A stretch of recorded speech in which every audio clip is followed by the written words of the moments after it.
Well, guys, we have been teasing it for weeks, but it's official now.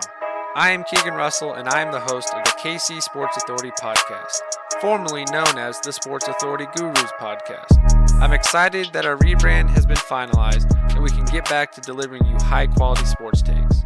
In today's episode, we are talking some KU basketball.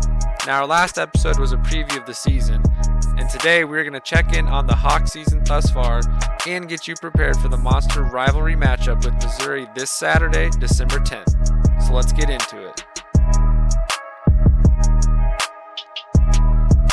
Spencer, what's up? It is fantastic to finally have you back on an episode with me. It has been far too long. How is it going? It's good, man. It's good. Get started in hoop season, and we got a bowl game, which I haven't been able to say for my entire adult life. So, doing pretty good. Chiefs game yesterday was rough, but we won't talk about that. Yeah, not a good ending to that game. But doing good. So how are you feeling? You know, this is our first official episode under our new podcast name, the KC Sports Authority. You know, can you give the listeners just a quick insight on how, I mean, I can share my side too, but how we got to this new name and what we think it'll kind of do for us to set up for future projects? A lot of trial and error. We had a lot of, I'll say, test names that we kind of ran through before we got to this. But overall, I mean, yeah, I just kind of want to gear it towards Kansas City, Kansas, KU, all that stuff, which I think will be good, you know, because I'd love doing, you know, NBA content and all that stuff. But definitely what I love most is talking about Jayhawks, Chiefs, all that good stuff. But yeah, a lot of trial and error and a lot of names that will never see the light of day. So probably for the best.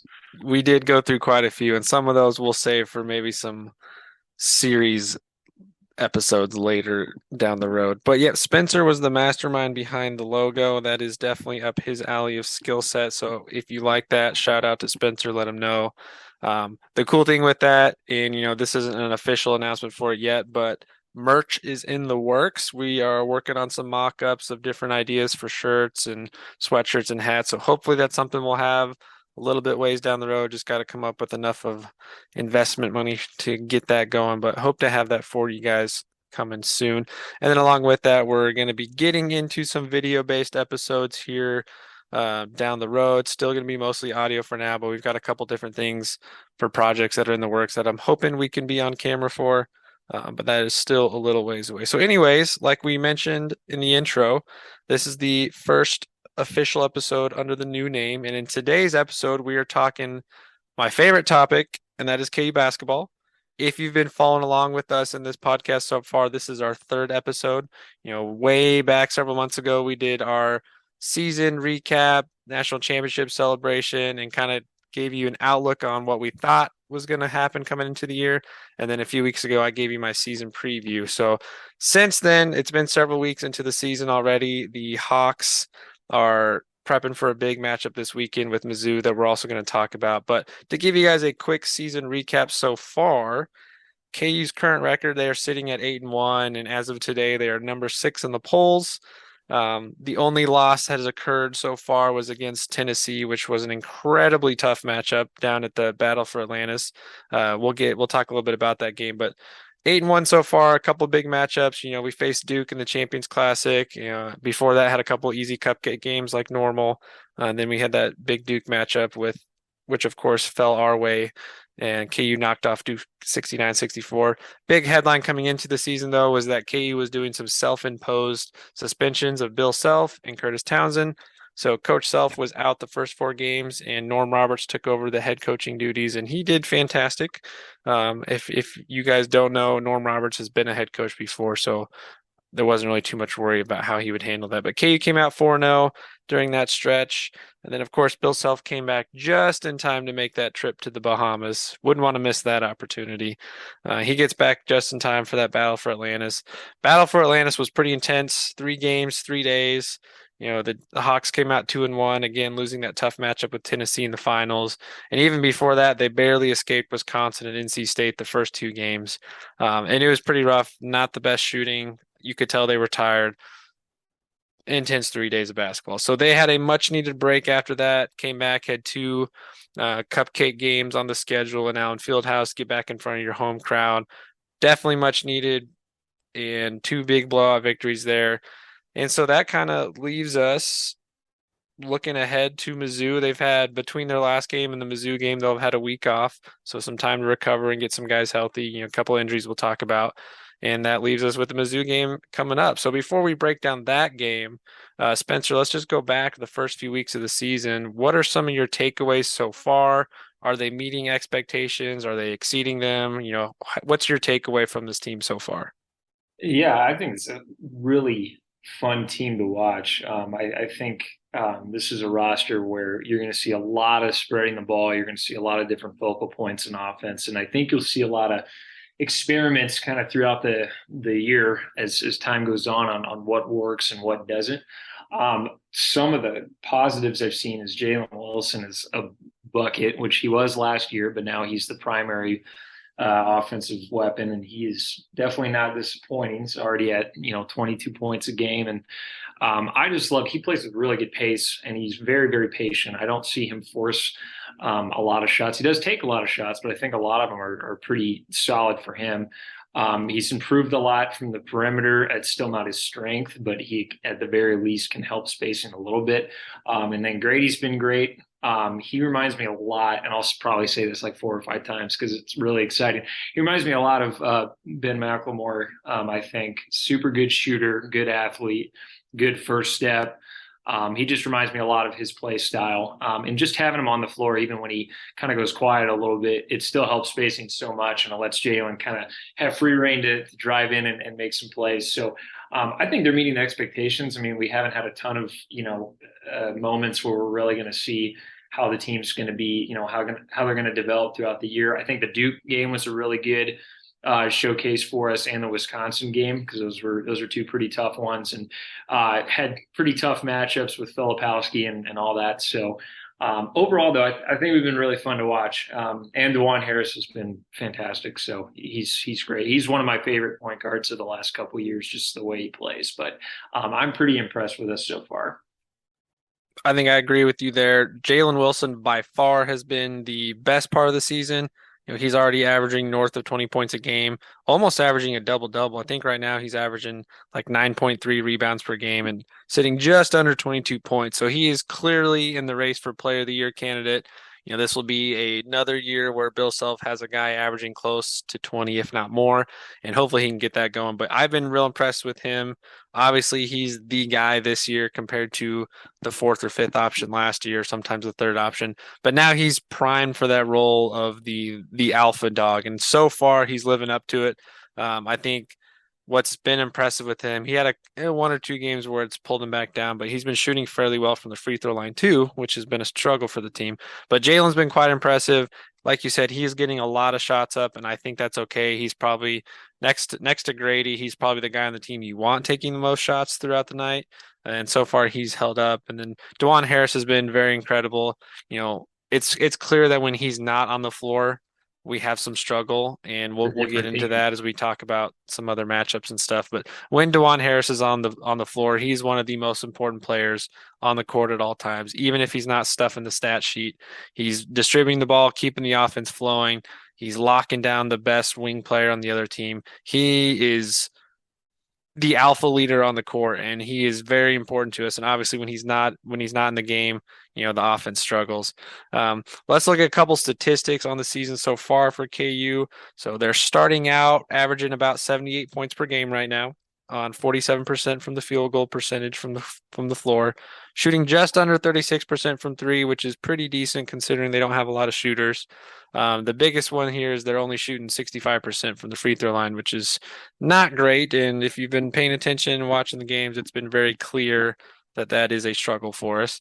They are rebounding the ball decently well, about 39 rebounds per game. And considering they don't have a true traditional 5-man, which again, we'll talk about that here in a minute too, that's pretty good. Jalen Wilson obviously averaging close to 10 rebounds a game. Kevin McCullough's up there too, averaging about 7.5. On the offensive side, some more stats, 18 assists per game, which is pretty solid. DeJuan Harris leading the way there for sure. And then on the defensive side, they're averaging about 8.5 steals a game, which isn't too bad. And they're holding opponents to under 65 points per game and under 40% shooting. So defense has been pretty solid for the most part. I think you can factor some of that being those 3 games in Atlantis where you're playing 3 days in a row. Teams are typically going to struggle after the first or second game. So I think some of that dips down for them there. But defensively, they've been pretty solid. Next to Jalen Wilson, Grady Dick's averaging 15.3 points a game. And like you said, he's been pretty fun to watch so far. That guy's got such a quick shot release that I think he could get a shot up almost anywhere on the court. And being 6'8" definitely helps there. And then Kevin Right. McCullough, he's had a few moments here where it's been a struggle, but overall, he's averaging 10.5 points a game and 7.5 rebounds per game. And of course, all the defensive accolades there that he's impressive with. So let's look at a couple of headlines now. Obviously, I being a KU fan, am biased, but do you also feel the same as a KU fan that Jalen Wilson is leading the Player of the Year candidate talks, or top 3? Right now, I think he's listed at number 3 behind the guy from Sheboy? no, Sheboy's up there.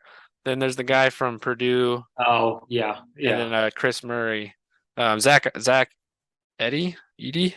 I think I'm Yeah, butchering his with name. Purdue. I think, Um, yeah, you're but where right. do you think Jalen sits right now in that Player of the Year race?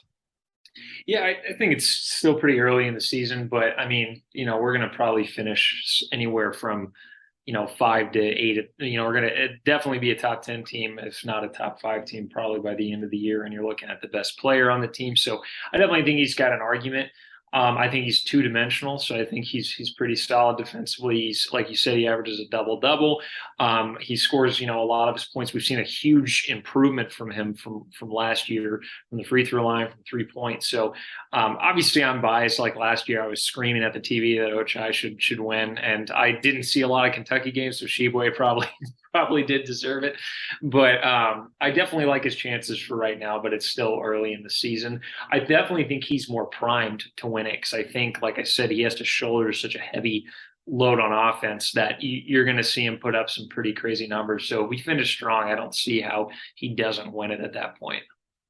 I think the only concern with him is because his usage rate is so high right now, can he sustain that throughout the season? And Right. how's he gonna how are those legs gonna hold up? I think it's clear in a couple of these games late in the game, especially that Tennessee game, when he's getting worn down, can he Yeah. sustain that shot process? Because he was missing on a few of those. But I think he's definitely gonna be top 5 for the whole year. There's no reason why we should see much of a dip in any of his statistics. Yeah, Um, the only thing I would say that could potentially stop him is efficiency. I mean, I think he's like sure. 43% from the field, and as like a slashing wing, like he's not going to be a 40, 50, 90 guy, but I think he needs to at least get it up towards, mid 40s to not have that kind of knock against him. So how about let's transition to talking about some of the newcomers. We talked a little bit about Grady Dick. Obviously he's the most impressive freshman so far, most impressive addition to this team. It's funny, he's got games where he'll go 6, 7 minutes without a bucket, and then he'll score 10 in 4 possessions. He can get his shot, like I said, he can get his shot up quick in almost anywhere.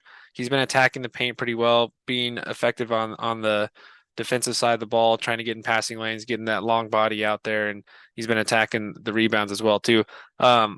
Outside of him, what's your take been so far on some of the other new guys? I know we haven't seen a ton of minutes out of all of them yet, outside of Kevin McCullough, of course, but what is your thoughts on some of these new faces this year and how they're performing? Yeah, I've been pretty impressed with a lot of the guys. Kevin McCullough's been good. He's been great defensively. And I don't think anyone expected him to come in and be a top scoring option or anything like that. But he's hit big shots so far, which is good. He's averaging over 2 steals a game, which is also good. We got a glimpse at MJ Rice, who's obviously dealing with like an illness and some injuries here and there, but we saw, I think he had 19 points last game against Texas Southern, 18, 19 points, something like that. So he had a pretty good outing last time. He's a guy, and I see a lot of people say this that watch our team. He's a guy by the end of the year, I think he'll be a second or third scoring option on the team just by the way he plays. I think he just needs to get in rhythm a little bit. Like I say, he's missing time. This minutes, I think he's like at like 13 minutes a game or something right now. So the more he plays, I think the more he gets used to the offense. Bigs, we haven't seen a whole lot out of. I think Yuta and Zuby are barely playing 10 minutes each. That's just because KJ Adams just gets a lot of those minutes. And, we don't have the traditional big guy. We can, dump it in the post and play through and draw doubles and all that stuff. And I think we're trying for a little bit of a small ball lineup this year. So maybe hard for them to get super deep in the rotation. I think they're going to be a couple year, development players, but I've seen good energy, good, they run the floor pretty well. Defensively, some missed assignments here and there, but again, I think they're going to develop in a few years. But I've liked how the new guys have performed so far. I'm hoping, like you were saying, that MJ starts to get in a little bit of a rhythm and routine, and as he gets more playing time, he gets more acclimated with the offense, and especially shows up on the defensive side, so he can earn more minutes. I Right. think of the new guys, I've been most impressed with Kevin McCullough. I had to go back and look at some of our preview stuff from earlier in the year, but we said a good to great season would be if McCuller was our third leading scorer, averaging 9 to 12. Right now he's at 10.5. So he's doing just that. The big key with him offensively was, can he shoot above 35% from three? Because that's always been a struggle for him. So far he's doing okay. He's not taking bad threes. He's shooting open shots when he needs to, and he's stepping into them. So I've been impressed with him. Uday and Zuby haven't had a lot of time. I think they've shown glimpses and flashes. Obviously, the athleticism is there. Zuby's got a little bit more strength and power in the post, and Uday is going to be a great rim runner. Clearly, they're trying to throw alley oops to Uday because they're throwing like four a game to him and haven't really connected on any of them yet. It's been Yeah. pretty embarrassing seeing that, but that's the hope they can get him in that, and I think that'll come in time as they get connected and he gets more playing time. But let's talk about that five spot as we're talking about some of these big guys. I'd say the biggest question mark coming into the year, or one of the biggest question marks, was who's going to take over that five spot. We had about six different guys that could play that role potentially. Haven't even seen Cam Martin yet because he's still out with an injury and should be back very soon. I won't name the sources, but sources very close to him have told me personally that he should be back this game against Mizzou or next. Hopefully that's the case because I'd love to see him out there on the court. Um, but KJ Adams has been getting the most minutes at the five so far, and he's actually held his own pretty well. I think so. Little bit undersized height wise, but he's so strong and physical and can jump out of the gym that he's actually done quite well. And in the last couple of games, we've seen him be more active on the offensive side. He's averaging about 4 offensive rebounds a game. He's had a couple good easy looks. Just can't hit his free throws, but he's been quite impressive. But I think for Jayhawk fans who are familiar with him, it's what's going on with Zach Clements. He does not look that good. He's like one for his last 23 threes, which is terrible. It just doesn't look like he's getting very acclimated to this group. I know he had a little bit of an injury issue earlier and hasn't had a lot of playing time. But what is going on with this five spot? Why is Zach Clemens struggling? Why have we not seen one of these other guys take over that spot from KJ yet? Yeah, I mean, I don't know. Like kind of like you said, the unknown is Cam Martin when he's going to come back. He adds a lot to that five position, so it's going to be interesting to see how he kind of slides in. Kind of like you said, I think KJ's definitely held his own. I think he's undersized, but I think his athleticism and he plays very strong. Both of those, kind of impact his effectiveness in there. I don't really know what's wrong with Zach. I will say a stretch big is kind of unique for KU. We're used to the dominant, post presence big or the rim runners, the lob threats. So, Zach, who is definitely very comfortable on the perimeter, I think that's going to be kind of challenging, for him to get acclimated in the offense. I mean, having him out there can affect spacing, but if he's, one for his last 23, teams are going to stop respecting that. And then the lane's going to get more clogged and he can't really play in the post very much. So, I don't know. I think he just needs to get into rhythm. He's definitely a developmental guy, so I think he'll be okay in the long run. And then defensively, yeah, it's kind of hard for him to find a place defensively as well. So hopefully we can start getting some of these open threes to go, and I think that'll kind of quiet the chatter a little bit. Yeah, sometimes you just need to see a couple fall through the hoop and then you're golden. But I think it's tough for him, if you've paid attention to KU basketball since Bill Self's been here, he runs a tight rotation and he has a fairly short leash. If you're not doing what he needs you to, you're not getting a lot of opportunity. And I think that's been clear with he has the trust level with KJ that he doesn't have with other guys. So as the season progresses, we'll probably see a little bit more, but really there's only so many minutes that can be handed out at that five spot, and it's gonna go to the guy who's putting up the best defensive presence and rebounding the ball the best, even if they're not scoring. But so far out of what you've seen, obviously bench minutes is another thing we could talk about where the bench rotation and offensive production has been next to nothing, which has been kind of disappointing. We had, the one game with MJ having a big night. Bobby Pettiford's had a couple moments here and there. Yesufu, the other game, had a pretty solid outing.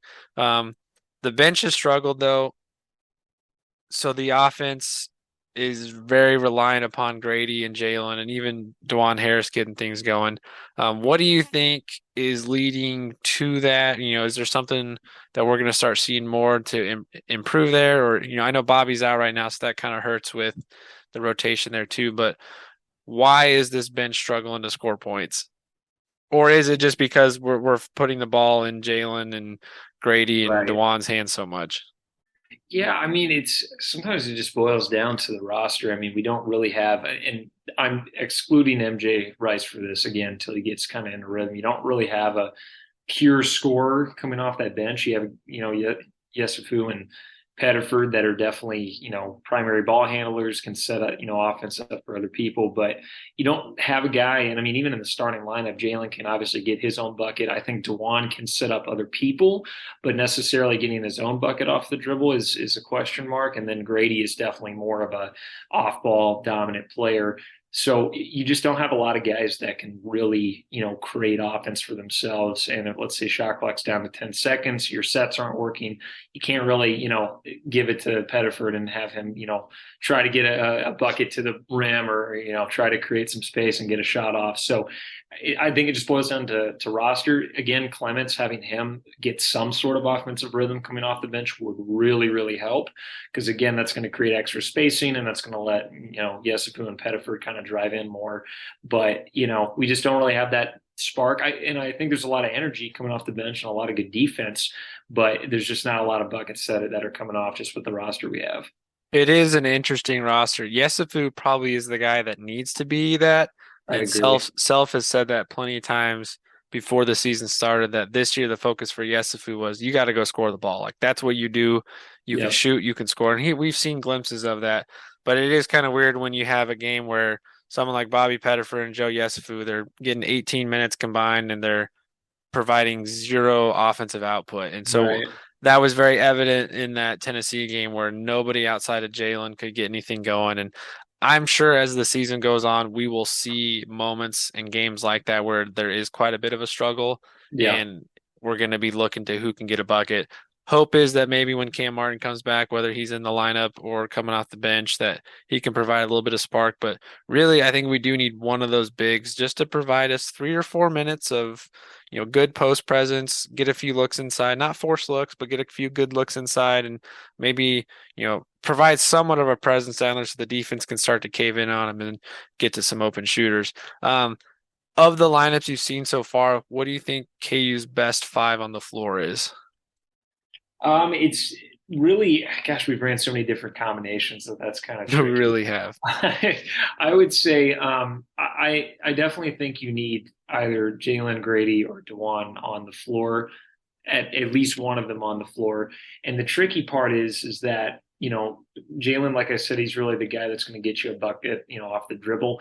Grady, to me, being out there just is going to affect spacing so much that I think that opens up the floor, not just for guys to drive in and try to create, offensive opportunities in the paint, but for Dewan running that high screen and roll and trying to get lobs to KJ and Yuta, having that lane open and not having the big just rotate over every time is going to be huge. So I like, I'm cool with even a two guard, set. I like going small ball. I like KJ at the five, having, Dewan in there, even playing alongside of Pettiford and Yusefu. But I think either Grady or Jalen just has to be in there, at least at some point, maybe we can go a couple minutes with McCullough being on there because McCullough's averaging 10.5 points. So it's not like he can't get a bucket.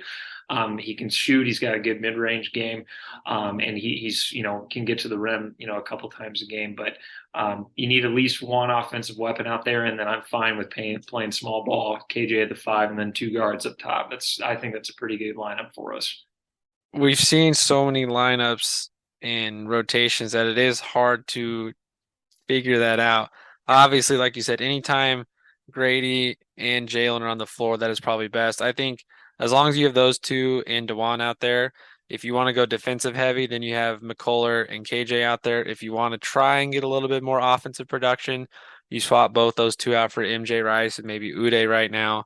Um, but clearly, the trio of Harris, Wilson, and Grady need to be on the court as much as possible to put us in the best position to win.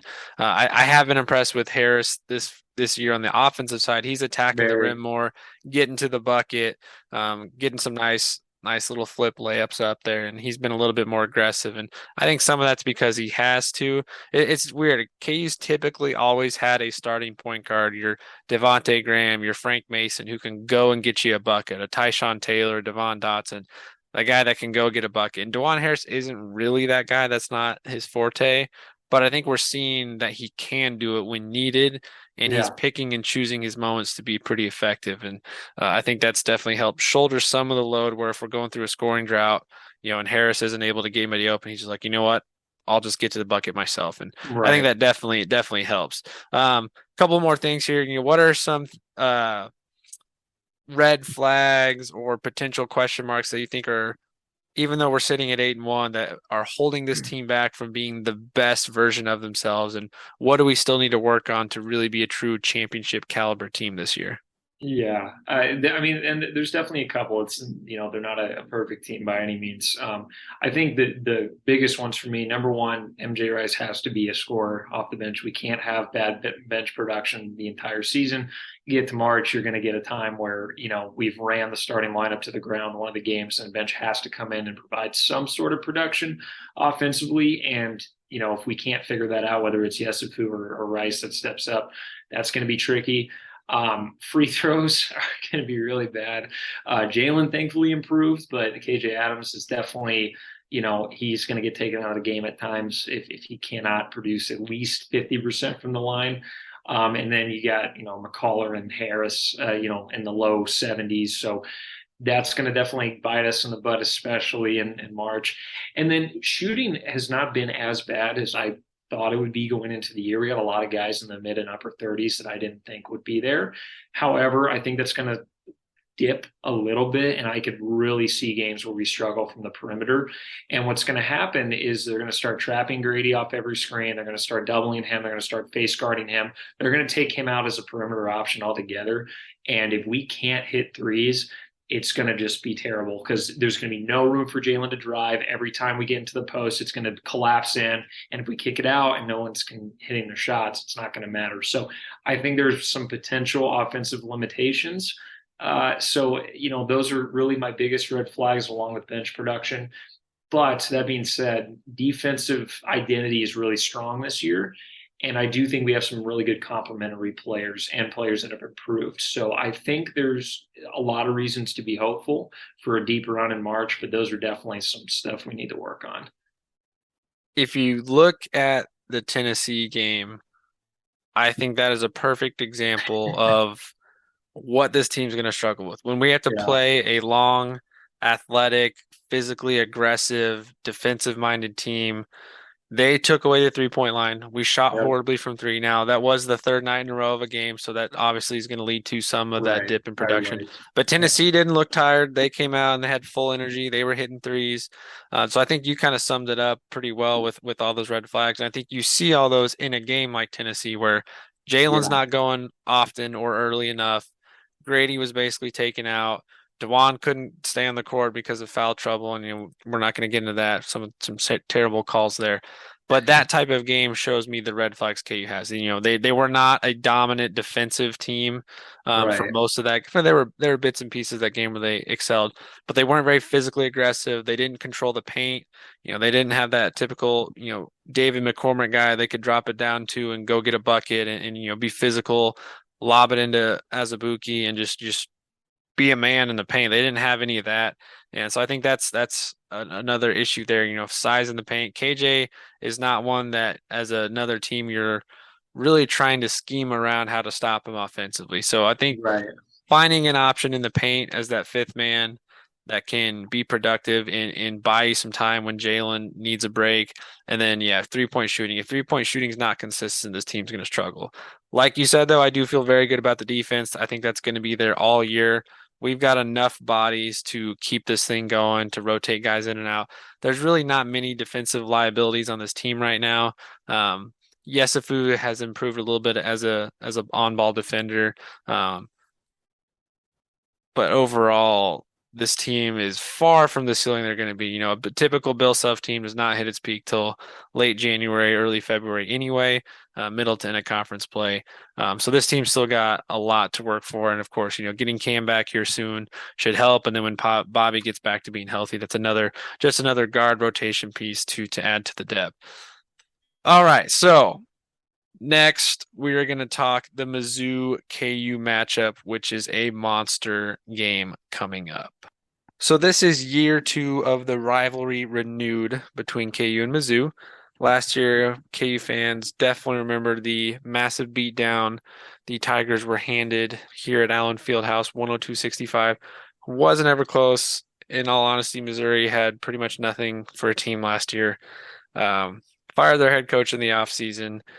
And now here we are, year 2. And if, I think this game has a lot more riding on it just because of the bowl game talks for football, Mizzou ducking us for a football game and, scared to play us, or is that KU fans trying to talk us up? End of the day, who cares? This is KU versus Mizzou. There's a lot of hatred on both sides. This is going to be a game that both fan bases are going to be up for. There's going to be a lot of passion, a lot of energy. Even though this one is being played in Columbia, I think there's going to be a lot of KU fan presence there because they haven't been to a KU MU game in years. So a lot riding on this game, a lot of tension this week between the two schools. So it's being set up to be a fantastic matchup this upcoming Saturday, December 10th, 4:15 in Columbia. So let's do a quick look over of the Tigers. They are 9-0 right now, which is impressive. They're one of the 14 remaining teams in college basketball that are undefeated. Led by first-year head coach Dennis Gates, who was at Portland. Was it Portland State? Cleveland State last year. Cleveland State. So far, on paper, Mizzou looks like a fantastic team because they're averaging 90 points a game with 4 guys in double digits. They're shooting over 50% from the field, about 35% from 3, and about 77% from the free throw line. So fairly efficient offensively right there.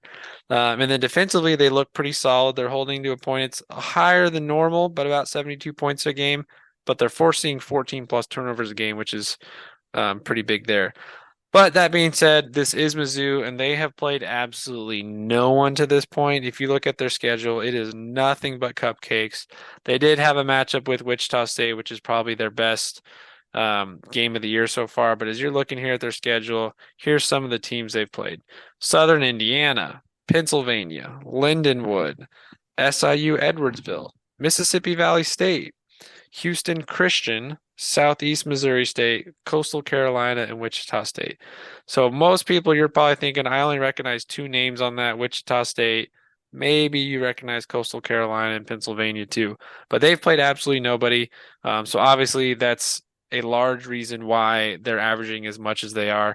And then the one good team or decent team they did face in Wichita State, it took overtime to beat them. So not anything to get excited about. In my opinion, I think this is going to be a game where they come back down to earth, and now they're actually playing high quality competition. Even though they will be up for this game and full of energy, I don't think they're going to put out the same offensive production. I know, Spencer, you said you haven't looked too much into this team, but just at first glance, what are your thoughts on this Mizzou squad? Yeah, I never paid too much attention to Mizzou in basketball, so I guess it's just kind of a force of habit after all I these mean, years. why would you? There's no reason to. Yeah, I mean, what am I going to look at? An empty trophy case? Yeah, just I mean, looking at the squad. I mean, I think they got 5 guys in double digits, which is pretty impressive. And I know the boy Hodge is a good two-way player, shoots over 40% from the 3-point line. And so obviously they got guys who can spurt it out. Not a great rebounding team, so that bodes well for us because we don't have a single guy that's over, 6'8" in the starting lineup. So that's going to be, it's going to bode well for us. They're only, like you said, recognizable game on their schedule. They had to go into overtime to win, and they still only won by 4. So I'm not too worried. And I think on paper, their stats are definitely a little bit inflated given the easy non-conference schedule. They are going to play in the SEC, so they're obviously going to play some pretty tough teams coming up. I know Arkansas has got Nick Smith, and they're going to have a pretty good squad, and then Kentucky. So I think we'll see how good they are a little bit later in the season. But just coming into the game, I should be a lot more excited that we're playing a 9-0 Mizzou team, but I'm really not because I just don't think we're quite as even as the stat sheet is saying right now. But I definitely don't want it to be a trap game, and we haven't played in over a week. So you can look at that as our guys are going to be rested, or you can look at it as we're going to be rusty. So it's going to be one of the two, if not both.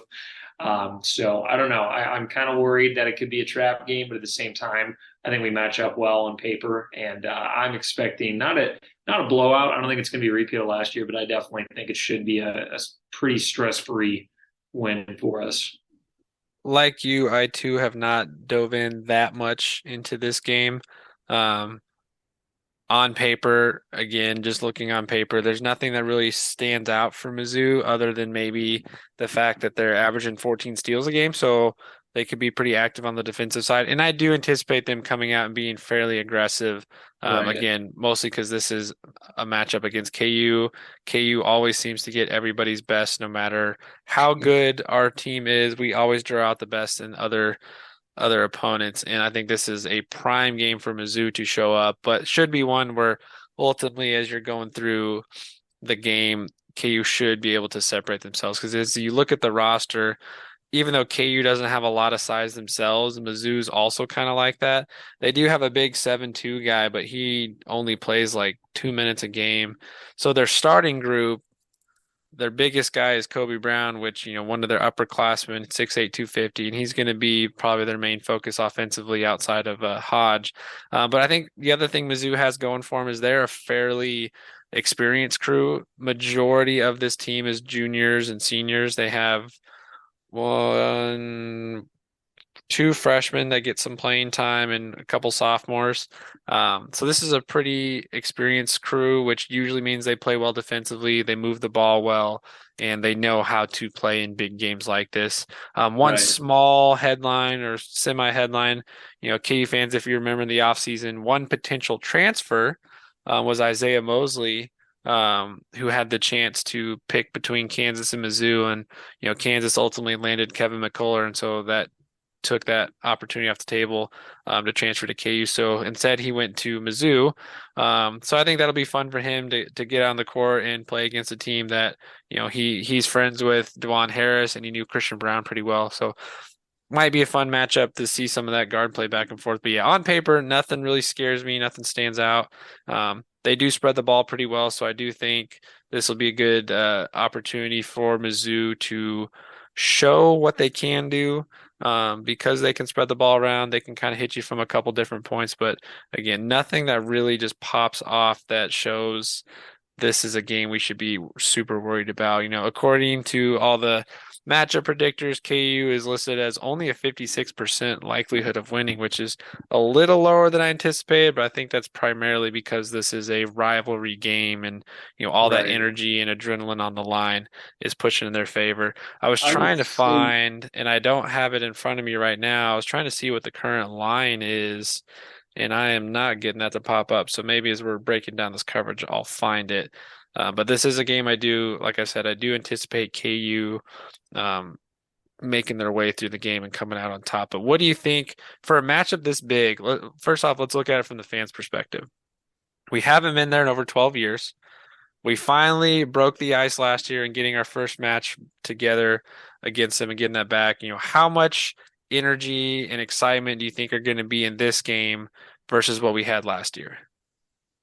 yeah, I think there's going to be, it's definitely going to be a tough environment to play in. I mean, Something else that Mizzou does is they do spread their minutes a little bit more than us. So we got our big three guys playing over 32 minutes a game. And I think their top their second highest minutes per game is like 23. So he's on par with how much KJ plays. So it's going to be a tough environment to play, and there probably is going to be a lot of energy there, and it's going to be kind of tough to keep a lot of energy on our end if we're, playing the guys, close to 34, 35 minutes. So I don't know. I'm excited to see, how it's going to turn out. Like you said, we always seem to get people's best, even if it's teams that, aren't necessarily very good. So again, I really just hope it's not going to be a trap game. But again, I don't expect to be beat down like last year. I think this team's definitely better than they were. What do you think as KU fans we should be wary of about this game? What about it do you think makes it a potential trap game, or what do you think? How could you see this game going if it is a tough one for KU? What should fans expect if this is a struggle? If it is a struggle, why would KU be struggling? I would say definitely there's going to be when you're playing in a tough environment, momentum's really big, and so I could see if we go cold from three very early and we give up a 7-8-0 run, that's going to be a gap that's going to be a lot harder to cover than I think it would normally. So we come out the gate and we're not shooting very well, and we're not getting early offensive production from Jalen, or we're turning the ball over early. I think it's going to be a lot harder to overcome certain deficits here, even if it's, like 6-7 points. That's something they could, pretty easily hold the entire game. So that's my concern. I think if we come out strong and we maintain an early lead, I think we'll be fine. But they go on a run where they hit a couple threes and we're going a little bit ice cold on offense. It's going to be pretty tough to navigate back from that. But and like you said, we don't have a lot of as much experience on our team as they do. So juniors and seniors know how to play through that adversity, whereas, first, second year players kind of, they give up 8 straight points and it's kind of heads down and huffing and puffing and all that stuff. So hopefully that doesn't happen. Hopefully we get off to a good start, but that would be one of the ways I see it going south. Yeah, if Mizzou maintains high energy and plays tough defensively and keeps this close, it'll be a struggle. Because I have the expectation that KU is going to struggle to score the ball early. They're not going to see a lot of shots falling. They're going to have to really fight for open looks, and it could be a long, drug out game. As far as the matchup in general, and I know the answer to this, just want to see your thoughts. Is this a must win for KU, must win for Mizzou? I would say this is probably a much bigger game for Mizzou than it really is us. I don't think it hurts us as much as it can help them. But Right. in the overall bigger picture, March Madness and the sense of the rivalry and sense of pride, is this a bigger game for Mizzou than us? Oh, 100%. I mean, they're going to beat the number 6 ranked team in the country. And, come March, we'll probably be at lowest a 3 seed, just knowing how we usually play throughout the regular season. So that'll be a huge win under their belt, especially because their non-conference has been so weak. Obviously, if they don't play great in the SEC, which is a pretty tough conference this year, then it's not really going to matter. But for us, I mean, you could say we get a win against an undefeated team, but it depending on how Mizzou finishes out the year, if they're, middle of the pack towards the bottom of the SEC, it's not going to mean much for us. So I think it's a win in a sense of, pride and stuff like that. Because we definitely, we had a good outing last year, so we don't want to, leave it 1-1 for another year or however long it takes for us to get scheduled again. But yeah, I think for them it'd be a huge win and definitely a resume builder for them if they're going to be a fringe team. I agree. So let's go through some prediction stuff for the game. And guys, I apologize. I still have not found any legit betting lines on this, so I don't have anything to offer you there other than KU points per game is less than Mizzou, but they are holding a points to 65 and Mizzou's holding a points to 74.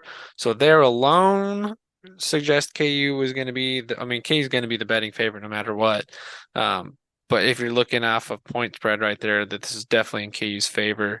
But as you look through the rest of their team stats, they're pretty even. Mizzou rebounds the ball a little bit less than we do, but they shoot a little bit higher percentage than us. I think the big difference there obviously is the points total that they have going against their non-con schedule and then the steals per game. But let's look at predictions. Who do you think leads us in scoring? Is it the typical Jalen Wilson or Grady Dick, or do you think someone else has a bigger factor in this game? Yeah, I think it's going to be. I would say it's going to be Jalen if I was putting my money on anything. Obviously, because he's leading us in scoring now, but I do think it's a little bit particularly harder to get it going from the perimeter when you're playing on the road like that. So that's why I'm not saying Grady. I think if MJ has some momentum and he catches a little fire in the second unit, I think you could see a double-digit scoring game from him again, which would be super, super nice. But if I was a betting man, I'd definitely probably say Jalen. I think this could be one of those games where quietly and sneakily, DeJuan Harris leads us in scoring. This is a Interesting. big Okay. matchup. Mizzou dropped the ball recruiting wise and let DeJuan end up at Kansas. He's from Columbia. He's played in Columbia for most of his life, and this is his first time playing at Mizzou, in that arena in front of hometown fans. So I think this is a game where he has maybe not the highest, maybe he doesn't lead us in scoring, but he has the ability to have the biggest impact on the game. And I think he's going to make that a mission of his to uh, jump out on the screen and showcase Right. for us. I haven't found a betting line yet, but here's something interesting. The money that has come in so far through one network is it's a 50-50 split on Interesting. who's going to Wow. win just off the betting, which is kind of interesting because clearly there's plenty of Mizzou fans that think they have a chance because if you're a general college basketball fan, you're looking at these two programs, there's no reason why you would want to bet Mizzou unless you're just doing it for the fact of they might have really good odds and you're trying to make the biggest buck possible. Um, who do you think the biggest point scorer off the bench is going to be in this game? Oh man. I really would say I think if MJ is in rhythm and getting it going, I think it's going to be him. But I wouldn't be surprised if maybe we see a bit of a breakout game from Yesufu, especially because scouting report's going to put a lot of the defensive attention into guarding Jalen and making Mhm. sure Grady doesn't get going and guarding, DeJuan on high pick and rolls and how to stop KJ from getting to the rim running and all that stuff. So I think he might be able to sneak past her a little bit. And as long as he's aggressive, we could definitely see, Yesufu kind of being a surprise there. Will KU struggle from the 3-point line?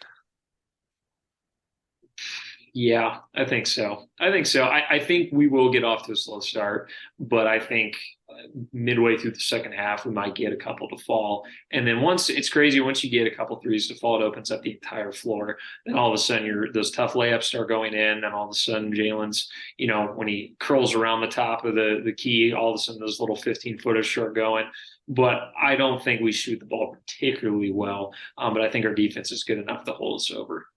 And then any other surprise predictions, things that might happen we haven't talked about, Um, anything like that you got up your sleeve? I think Zach Clemens hits a three. Okay, we're I putting that think he down there. has one Zach three. Clemens hits a three. First three in weeks. I think he can do it. I think once that one falls, I am telling you, it's going to be like a waterfall. He's going to get going. So that 1-3 could propel him for the rest of the season into doing something with this I think this so. this When year. you're in a slump as a shooter, a lot of it becomes so much more psychological, and you just fall so much out of rhythm that I think you really just need one or two to fall, and then that can kind of get you out of that funk. Because especially, what was it, like one for the last 23? That's Yeah, like he went through a demoralizing. 1 for 23 stretch, which is I wouldn't shoot wide open if that was me. So I think I definitely think he just needs one or two, and I think that'll kind of get him out of his funk a little bit. well, there was a video going around this week of him and Cam in shoot around going back and forth with like 10, 15 in a row between the two of them. So clearly he can do it. He just Yes. hasn't been able to do it in game yet. Right. Um, okay, so any final score predictions? I've got KU winning 75-68. I do think it ends up closer than what I'm hoping, just because Yeah. Mizzou has a lot to play for and they're going to want to keep this close. They're going to drag it out. But I've got KU winning 75-68. Yeah, I would say so. I'd say we'd be anywhere in the low 70s. So I'll say, I don't know, 72, 65. Do you think if KU only gets to 65, that's enough for them to win? Ooh. Five guys on their squad scoring double digits. No, I think we got to put up some numbers. That's one for me. I keep thinking a lot on because Mizzou hasn't played anybody real solid yet. They haven't had a low scoring game yet, Right. but they also haven't gone up against a defensive team that is capable of guarding 1 through 5 with almost every guy in the court. So I Right. I have a feeling this is going to be a little bit low scoring, but I could see it having the potential to really jump out. But that's what we have. You Jayhawk fans, listeners, heck, if you're a Missouri fan, you're somehow catching our episode. Let us know what you think too. This will drop Wednesday morning, so you'll have a couple days to listen to it before the game actually gets going. But yeah, let us know how you're feeling about this game. I'm really curious to hear from fans just about the rivalry itself. It's always fun to reignite a rivalry like this. Uh, the 10, 12 years we've gone without KU Mizzou is honestly quite depressing for the world of sports. Everyone wants to talk about Duke, North Carolina, but I could honestly give a zero craps about those two teams. KU versus Mizzou is one of the oldest, longest rivalries in the country. And I think college basketball and then college football are better for having it. So let us know what you're thinking, how you feel about this rivalry getting back together, and how you think the game's going to go, and how that gets us going maybe for football. I know we do have Missouri on the schedule coming up in a couple of years, but maybe this is a way to kind of spark some more interest for the fan base there too. Spencer, before we get out of here, we'll just kind of jump ahead a little bit for the rest of the season. After Mizzou, KU's got another monster matchup the following weekend against number 14 Indiana, who's had some big games. Just kind of looking over through their schedule real quick, they've been really impressive, sliding up the leaderboards quite quickly. They obviously knocked off North Carolina, who now North Carolina doesn't look like anything good, but they had a pretty dominant win there, and their guy Jackson Davis has been quite impressive. So you get the Mizzou game, you get another week off, get through the rest of finals week, and then another big time matchup against Indiana. So lots to look forward to there, and then Big 12 season. So Spencer, how are you feeling this kind of early stage of the season, right before we get into Big 12 play? How's this season gonna continue on? I'm feeling pretty good about it. I think the my biggest concern, and we can talk about shooting, we can talk about bench scoring. My biggest concern is not wearing our guys out. We definitely have some high usage rates on our team right now. So as we get into the grind of Big 12 season, I really hope we don't see any injuries or anything like that. But overall, I like this team. I think it's a really well balanced team. We don't. Obviously we got Grady, who's probably going to be a lottery pick or late first round pick. But outside of him and maybe Jalen going early second round, late first round, obviously we don't have like, an Ochai. We don't have a, potential top 10 picks. So I like not having, I like having options on offense. And I think that's going to be very beneficial for us. And I think we play very good defense, which is anchored by DeWan. So I'm feeling pretty good. I think this team can go late in March. It's just going to depend on how our stars hold up. I'm certainly looking forward to the development of this group. A lot of depth, a lot of potential, and they just need to get going and get some good playing time. But KU has done a good job at scheduling tough matchups early in the season, which I think honestly make us better, even if we lose them.